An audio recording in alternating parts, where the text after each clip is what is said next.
I remember for a year and a half feeling trapped on my sister's couch with no money, thinking, how am I going to do this?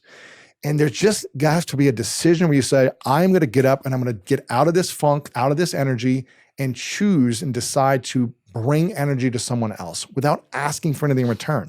And when you do that, you'll start to build momentum.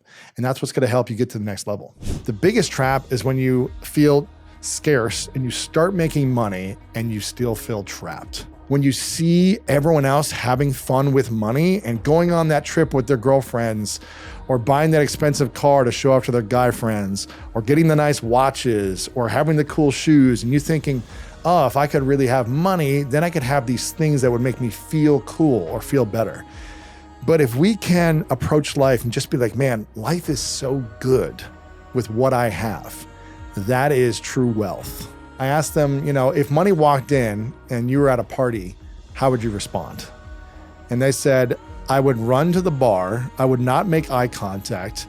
I would gossip behind their back to other people there about money. I would look down at them, but then I would use them and abuse them because I would really need money. And I would ghost them afterwards.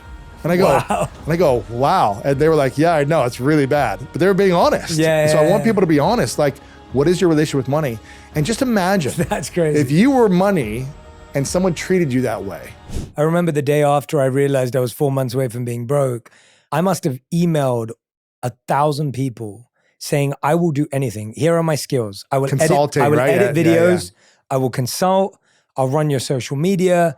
Those weren't things I wanted to do in my life, but I needed to create a foundation from which I could then invest that into what I wanted to do. And actually that year, everything I made, I invested into starting this podcast. Yes. So everything I made this year went into launching On Purpose, because that's not what I wanted to do. I didn't want to edit other people's videos. I didn't want to launch social media profiles. I didn't want to coach and consult, but I had those skills. Yes. And I think this is one of the things sometimes is that we all have skills that are valuable somewhere. And they may not be the skills that you want to do for the rest of your life. No, but the season of life. But the season of life. And I think there's something to be said for that, because we all want to be paid for what we love doing. But even my life today, there's a lot of things I have to do. Yes. And there's a lot of things I love to do. And that's life.